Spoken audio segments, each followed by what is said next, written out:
Hello, everybody, and thank you for tuning in to the Liberty Report. With me today is Chris Rossini, our co-host. Chris, welcome to the program. Good morning. Great to be with you, Dr. Good. Paul.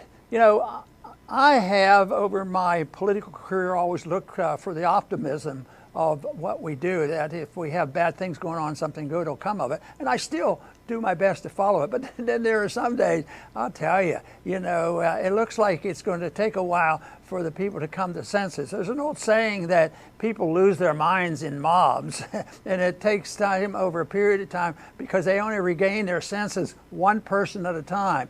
So we'll work on it, but we have more than one person at a time that's paying attention to what we're doing. I see, Chris, that our number of viewers on YouTube is up to 210,000, which is very good. Sometimes people write in and say, why don't you have 500,000 or a million? Well, that's a different story. But the thing of it is, we do work on the assumption that we're looking for quality and people who want the honest answers to our problems.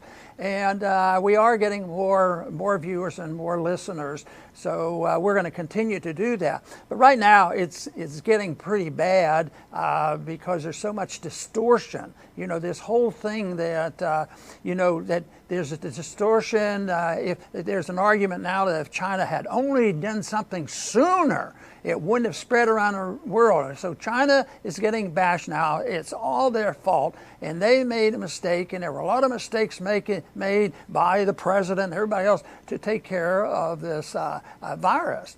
What they don't ever really talk about, and I think on purpose, is that they should have been talking a long time and making the predictions about what would happen if we don't change our political economic system.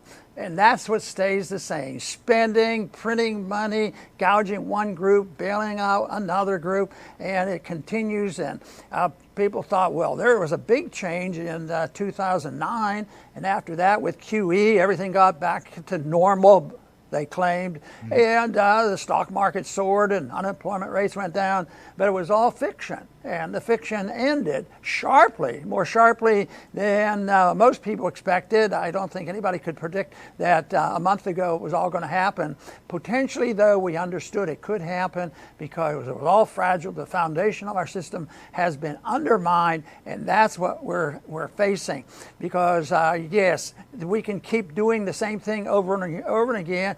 And, Chris, I am sure that you agree that what we hear is same old thing. Spend more money, print more money, more Federal Reserve, and then the armed might of the government to come in, and if your social behavior is not correct, we will make you do certain things and keep you in your houses. And the martial law attitude is marching in. The governors are enjoying it. The mayors of the cities are enjoying it. And politicians are there because they're basically authoritarian. And this is a gold mine for them. And they would never admit this because they're always doing what is best for the people. They're humanitarians, and there's a few who know exactly what they're doing, but many are in belief that they're humanitarians, and this is the only way you can do it. You can't let people starve, but my argument, Chris, is that if we continue these policies, the conditions, social and economics, get much worse because they're still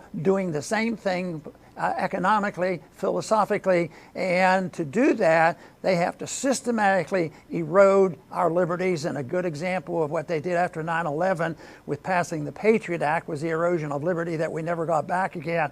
I believe that's what's happening today with this artificially overblown, panicky attitude about a cold virus. And once again, I don't want to belittle it because people get sick, but I'll tell you what, I can list some statistics where thousands and thousands of people die that don't even compare to the coronaviruses. For instance, influenza. We've already had 50,000 deaths in this flu season from influenza, and nobody's getting hysterical. But this coronavirus fit the scheme, and it's working, and the media just loves it, and the blame game is on. So, Chris, we have a job today and every day to help try to sort this out and try to get the people to understand exactly what's going on. Yes, Dr. Paul, and I wanted to point out that, prior to this coronavirus scare, the U.S. was, and obviously still is, in absolutely terrible financial shape, with the federal government being the king of them all, with 23 trillion in debt that they never plan on paying, with 100+ trillion in unfunded liabilities, promises for the future, in other words. And then you go down from there to the bankrupt states and the corporations that are swimming in debt. And then finally down to the individuals that are swimming in every kind of conceivable debt you could imagine. And now with this, of trying to close down economy and running to government to help us for solutions, and their solutions is to bail out everyone by printing money. I mean, this is insane. And they're basically saying, if you think this is bad, wait until the future when the effects of these solutions start to pop up. And, you know, our very good friend Bob Wenzel has pointed out that, you know, this is different than 2008. Back then, all those trillions in bailout stuff, that stuff was parked at the Fed. The money was parked at the Fed. And in non-technical terms, that means, you know, it didn't make its way into the economy. It's very different this time. All this money printing, it's going straight into the economy. So we can expect, you know, what you're going to talk about soon, an inflationary recession, depression with prices driving up.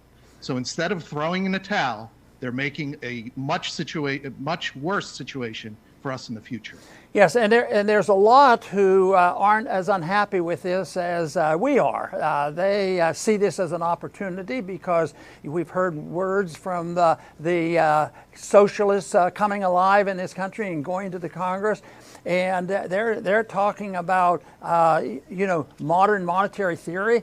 Well, there's nothing new about that. That's what they've been doing, and they're well into that. So they are just pushing it. So the few who really know what they're doing, they're looking for chaos. Whether it's the cultural Marxists or the economic Marxists, they're looking for the opportunity to enhance the power and the control of the state. Now it's getting militarized, and was mentioned that one of the pieces of legislation that Trump uses is the Defense Production Act. And that's been around since 1950, something I've talked about many times over the years.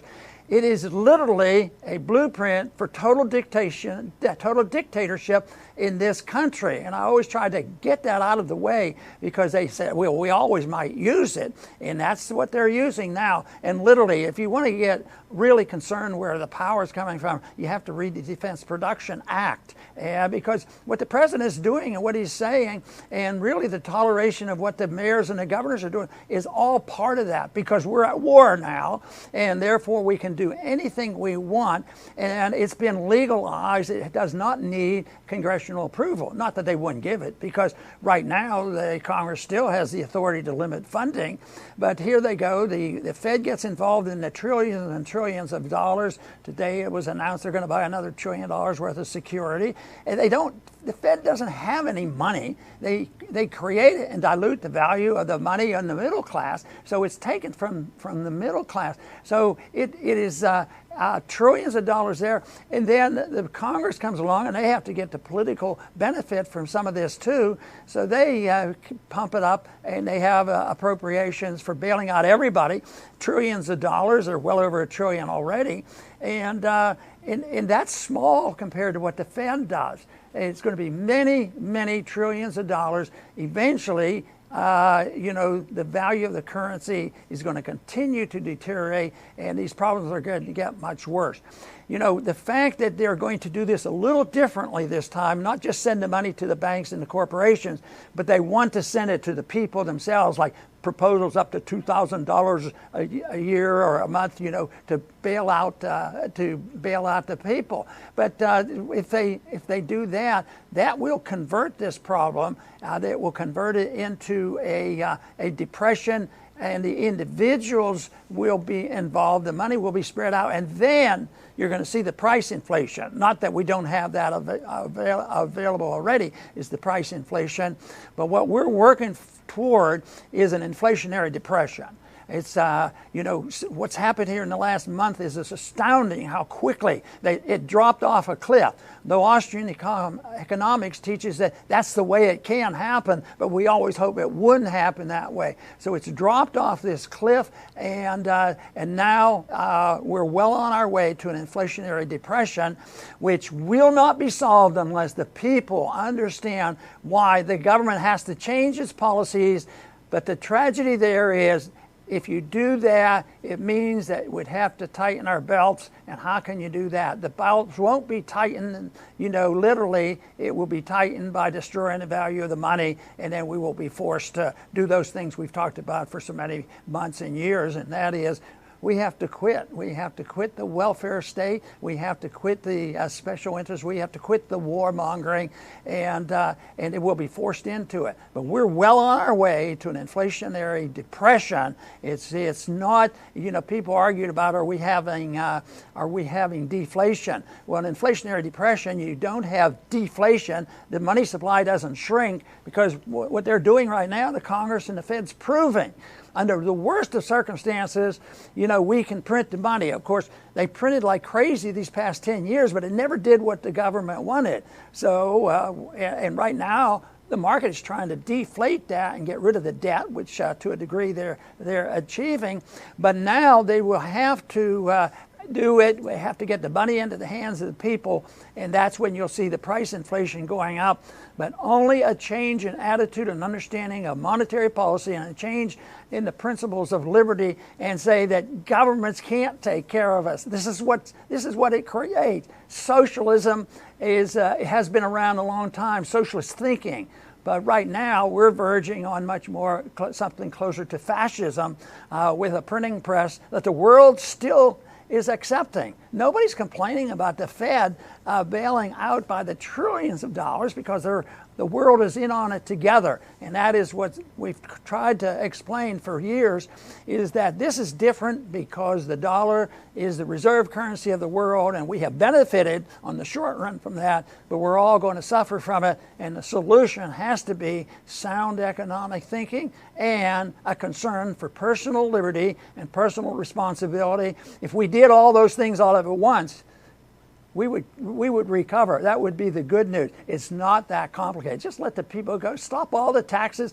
Get rid of the federal government regulations. Bring our troops home, and things would perk up. If everybody could go to work and know they have no taxes to pay for a year, believe me, they would work real hard and solve their problem. But that's a philosophic necessity, but we're a long way from that. So the best we can do right now, Chris, is keep emphasizing the mistakes that brought us to this point. Yes, Dr. Paul, and you nailed it with it's a philosophical problem.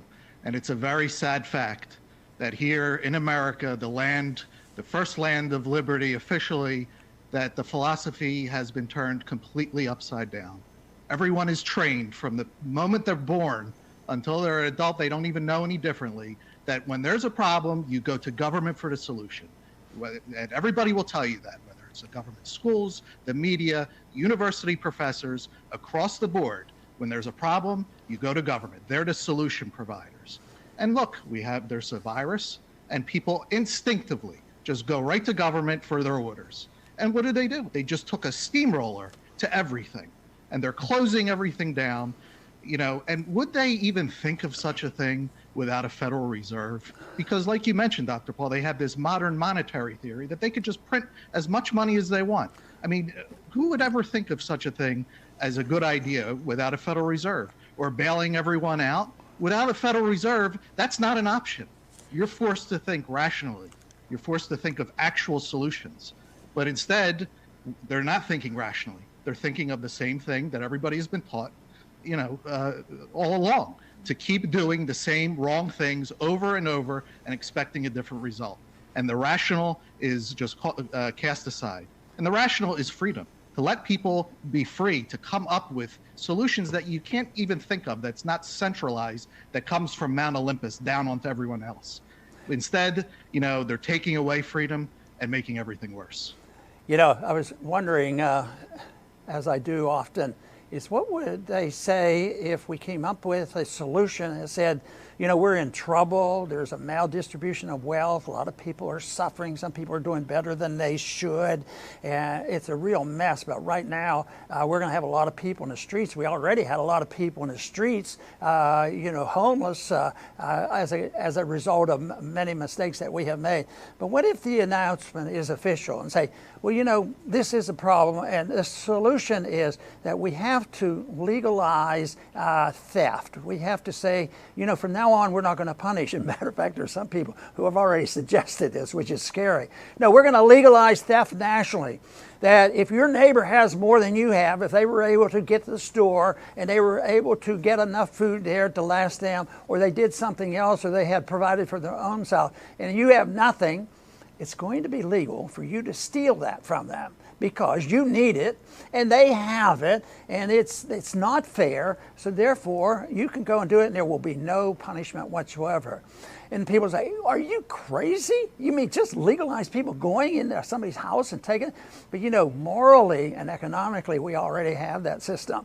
Because yes, some people have more than others, and systematically we have tried to redistribute that wealth by, you know, the monetary system. And we send IRS agents in. If somebody has more than they should, what we have to do is punish them. So, and that is redistribution, but it's all legal. It's legal plunder, and this is the whole problem. But you know, one thing in this bailout package, I noticed that everybody gets a bailout, but they don't want the image of what happened in '09, and that is, you know, some of the people who were running the corporations and banks, they got off scot-free and made a whole lot of money, and they shouldn't have, and there was a lot of crimes committed there. But the image there, especially by the Republicans, we can't let that happen. That's why they're moving toward, you know, helicopter money. We have to pass it out to the people. And there's one stipulation in there that if you have a company that is struggling and maybe gets a tax break, he doesn't get the tax break until you take his CEO. The leaders of the company can't make more than $425,000. Well, you say, well, that's plenty of money. He can live off that. But what if you don't have money? What if the $425,000 employer, you know, maybe he doesn't have to work. Maybe he can fly out of the country or something. What I'm saying is all of a sudden, you know, you're not going to have people running those companies. This whole idea that you can rig prices, that's the problem.